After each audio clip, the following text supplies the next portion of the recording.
बियो बर' जातिनि बयनिफ्राय देरसिन खहा बयनिफ्राय अपमानसिन बाथ्रा। दिपेन बर'आ बियो बिजेपिनि एजेन्ट दिनै डाइरेक्ट प्रुफ जाबाय। दिपेन बर' इज एंटि बर' माने लिडार।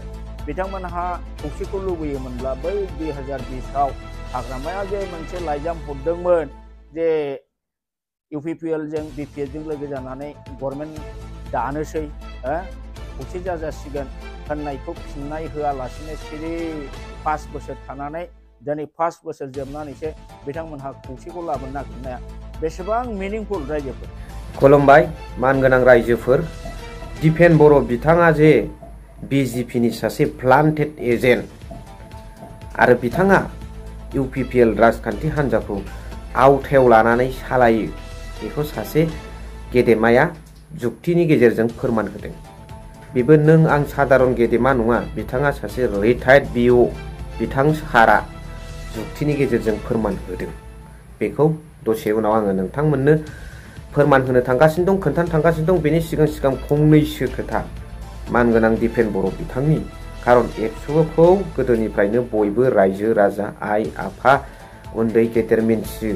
हारिनि सिनस्रि आफाद बेकबन अर्गानाइजेसन अफ बड'स होननानै, आरो बिथांमोननि नाजानायावनो जों रैखाथि जागोन, बिथांमोननि गसंथेनायावनो जों रैखा मोनगोन।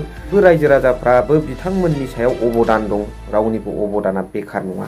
एफा एफा जेरैखि जाया बेखौ आं बुंनांगौ गैया। जायफोर आनसलिकआव थायो बिथांमोना मिन्थिखायो रायजो राजानिफ्राय मा अबदान सहैयो बिसिनाव, दुलाराय बर' फरायसा आफादनाव। नाथाय फारागखौ गोदोनि आरो दिनैनि जों नुनो मोनदों जे मानो बिथांमोना बा दिपेन बर' बिथाङा फंसेबो बर' हारिनि हांख्रायनाय गाबखांनाय, जोंखौ सोरबा नाख्रेबनो नागिरनाय, साप्रेस खालामनानै दोननो नागिरनाय, गागदोनानै दोननो नागिरनाय, आसि थुनानै बुंनाय, जोंखौ अपमान होनायाव बिथांनि थैया माने एसेबो गोदौआ। दिपेन बर' बिथां सारनियालाय मानो एसेबो गोदौखांनाय गैया।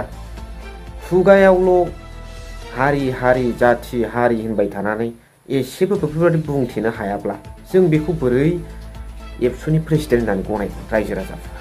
आरो बिथांनि मावनाय एक्टिभिटिसफ्रा मोनसेबो एबसुनि सासे आफादगिरिनि एक्टिभिटिस बादि नुवा।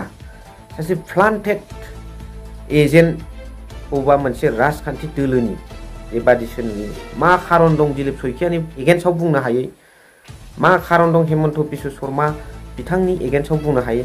जोंखौ जोंनि राइट्सखौ दाननानै होजोबब्लाबो जों बर'फोरखौ सानफा एफा फोजोबस्रांलांजोबबाबो, जोंनि मोन्थाइफोरखौ फोजोबस्रांलांजोबबाबो फंसेबो जेबो बुंनाय नङा नामा दिपेन बर' बिथाङालाय?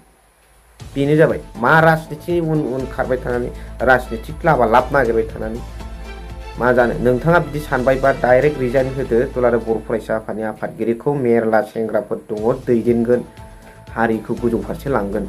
नोंल' नङा सार, फंसेबो बुङैयाव बयबो दुखु मोनजोब्बाय। दा अब्ला सासे गेदेमा बिथाङा मा बुंदों बेखौ गुदिनिफ्राय जोबजासिम नायनानै कमेन्ट्सनि गेजेरजों फोरमायबानो जाबाय।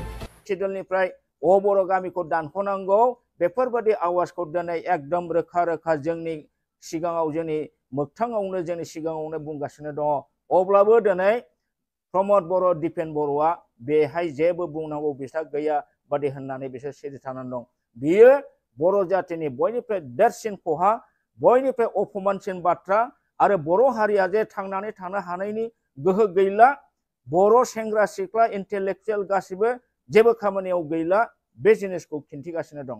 आरो बेफोर गासिबो दिपेन बर' बिथांनि नेतृत्वआव दिनै जागासिनो दं। दिपेन बर' बिथांनि एबसुनि नेतृत्वआव दिनै दुलाराय बर' फरायसा आफादा ओरैबायदि दुरबल, खामानि गैयै, माने फोरमान जागासिनो दं, एक्सप'ज जागासिनो दं। नोंथांमोनहा लाजियो ना लाजिया? आं खिन्थु बिराद दुखु मोनगासिनो दं, लाजिगासिनो दं जे बर' मोनसे गिदिर जाथिमोन, दावहारुमोन, आरो बर'खौ बयबो बै समाव गिबाय, मान होबायमोन। दिनैनि दिनाव बर'खौ मोनसे जाथि होननानै हारसाफ्रा सानला, जेबो सानला, हारसाफ्रा जेबो नंला। बे सोरनि दारै जाखो? प्रमद बर' आरो दिपेन बर'नि दारै रायजोफोर। दा बेखिनिखौ नोंथांमोनहा आं बुंनायखौ गोरोन्थिबा गोरोन्थि बुंदो, गोरोन्थि नङाब्ला नोंथांमोनहा गनायदो। आरो दुलाराय बर' फरायसानि केडार बिथांमोनहाबो गावखौनो मोनसे गणतान्त्रिक देशनि नागरिक हिसाबै right to express, right to speech होननाय जिनिसखौ बाहायदो। जुक्ति तर्कजों नोंथांमोनहा खामानि मावलांदो अब्लासो जों माबा मोनसे आसा खालामनो हायो।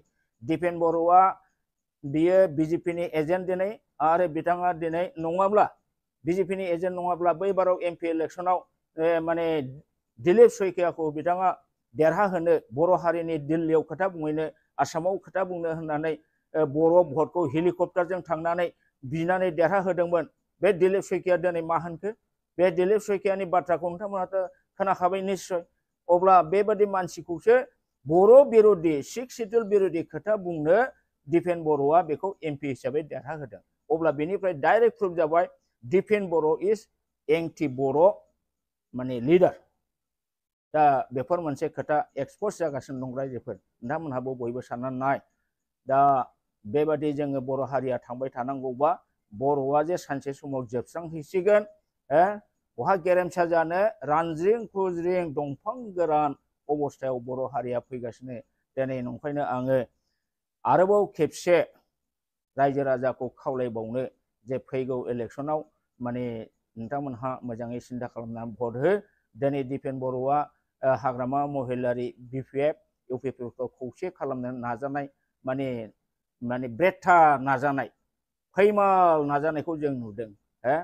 बिथांमोनहा खौसेखौ लुबैयोमोनब्ला बै 2020आव हाग्रामाया जे मोनसे लाइजाम हरदोंमोन जे इउपिपिएलजों बिपिएफजों लोगो जानानै गभर्नमेन्ट दानोसै, खौसे जाजासिगोन होननायखौ फिननाय होआलासिनो सिरि 5 बोसोर थानानै दिनै 5 बोसोर जोबनानैसो बिथांमोनहा खौसेखौ लाबोनो नागिरनाया बेसेबां मिनिंफुल रायजोफोर।